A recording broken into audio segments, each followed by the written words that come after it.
Good morning! I'm Mickey Zeta, and this is Shatterproof Your Week. This is Monday morning at 8:30. I'm a couple minutes late, but here I am. I'm so excited.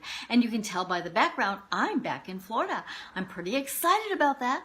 It does mean that you're going to hear traffic in the background, but I can't do anything about that. I live on a busy street. So thank you for being here. I appreciate it. And today we're going to talk about something. I love this topic. Beginnings are wonderful things. Beginnings are wonderful things. It can be scary. There's no doubt about it. And when we leave a domestic abuse, it's especially frightening. But you know what? That's our attitude. We have a choice. We have a choice in our attitude. So new beginnings are filled with all kinds of possibilities. And the best part is, they're free. They're absolutely free. And we have a choice every time we wake up. Today is a new beginning, right? So, you know what? When I got out of domestic abuse, people would say to me, "Where are you moving?" And my response almost always was, "On to better things." Where are you moving? I'm moving to better things, because I didn't want to tell people where I lived. I didn't think it was safe for me to make known where I lived. I moved to a town not too far away from where I lived when I was in abuse, but I didn't want to say where I lived, so that was my answer.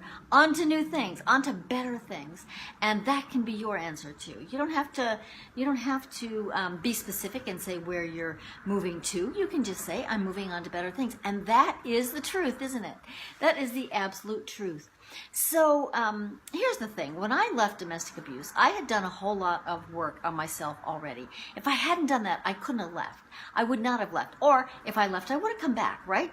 How often does that happen? We leave and we come back. And we know one thing for sure. When we come back, it's worse. It's always worse. But there's all kinds of reasons why we do that. There's all sorts of reasons why we come back every time we leave. I left 3 times. It was the fourth time when I finally stayed out and I knew. But the reason I did was that I had done work on me. I had done work on inside my head. I had figured out that, yes, I could make it on my own. I didn't know how I was going to do that. I also didn't know who I was. You've heard me say that. So one of my coaches suggested that I do 52 new things, that I do a new thing every week. She didn't say 52 new things. She said, do something new every week. Well, that's 52 things, isn't it? And that was fun. That was a fun way to learn about new beginnings. And it was an exercise that I used to discover who I was and to find out what I really like. And you know what? It doesn't have to be expensive. Some of the things I tried, like thong underwear and toe rings, I could buy those at a local store, at a cheap store. I didn't have to spend a lot of money doing that. Some of the things I did were absolutely free. I started reading new authors, learning new things that I needed to make my life better. So I went to the library. Library is free. The library is free. And that's where I was introduced to great authors, inspiring people. Zig Ziglar, Jim Rohn, Dr. John Maxwell, Lundy Bancroft, and Dr. Wayne Dyer. All those people influenced me. And once I started reading, it became a habit. And I always enjoyed reading. I just didn't take the time to do that. So now I did. Then I did. And I discovered so much. New beginnings. New beginnings are wonderful things.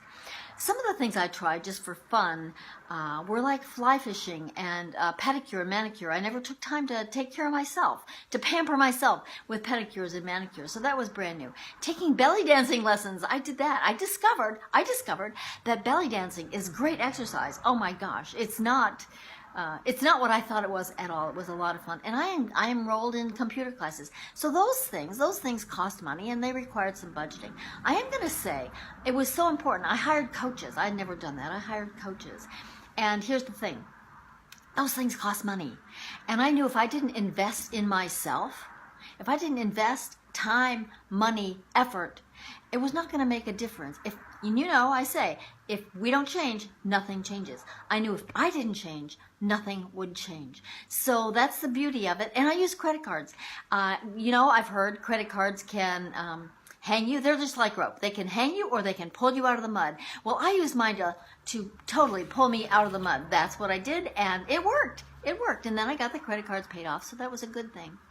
Every single week of the year when I tried something new, it was exciting. Every time I woke up, it was exciting because I knew I was going to do one new thing. I knew that I was going to be creating and learning more about me. That is so much fun. Every day was exciting because I knew that it was mine to fill up. I didn't have to walk on eggshells anymore. I didn't have to do all those things that we do. I didn't have to lie to protect myself. I could let go. I could release, just release a whole bunch of those self-protecting things that I had learned to do in my life. I didn't have to do that anymore. So life was exciting. Yeah, it was scary. It was very, very frightful. But it was a wonderful journey of discovery, of self-discovery, and discovery of me and life and who I was. It was a lot of fun, a long journey. Oh yeah, it was scary. I'm going to tell you that. It was scary. It sort of felt like, I felt like an old-time explorer. In abuse, it's like I lived in the days when they thought Earth was flat. That there was, you'd fall off the edge, that Earth was flat, because you could look at the horizon and that's where it ended, right? But when I left abuse, I discovered Earth is round, and I discovered a marvelous, marvelous new continent on the other side. It was so much fun. And I didn't fall off. I didn't fall off the edge, and you won't either. You won't either. You're going to find wonderful new continents on the other side of your freedom. So go for it. Go for it. You can do this. You can do this. Shatterproof your week. Start taking baby steps this week toward doing things you've never done before. Learning who you are. It's so much fun. It is so much fun.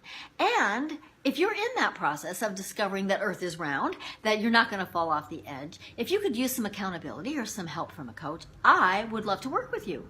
Contact me by instant message, or contact me through my webpage, which is survivingabusenetwork.com, survivingabusenetwork.com.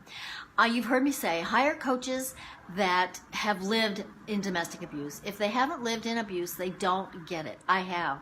I've been through just about everything that you've been through. I've come out stronger, and I'm still learning. I've been out for 16 years. I've been a coach for over 10 years, and I've worked with lots of women. My focus now, of course, is professional women who have left abuse. And if that matches you, if that's who you are, contact me. Contact me. I look forward to talking with you. Instant message me or reach out on my Facebook page, on my webpage, survivingabusenetwork.com. I'm Mickey Zeta. Thanks for being here live and recorded. I appreciate you paying attention and doing some of the things I suggest, because life is so exciting and you have the choice to shatterproof your week. Take a baby step. Choose to take a baby step today. I'm Mickey Zeta. I'm so glad you joined me live and recorded. I'll be back on Thursday for Live in Your Power. I'll see you then. Thanks a bunch. Bye.